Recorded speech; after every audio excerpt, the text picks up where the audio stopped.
老苗，你看看月月是不是又发烧了？我感觉他状态不太好。啊？不会吧？刚打了1个星期点滴，不会又烧了吧？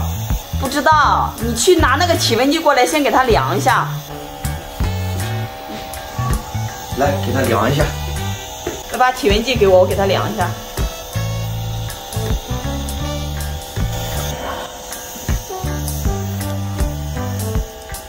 37度8，我的乖乖，这咋回事啊？医生不是说好了吗？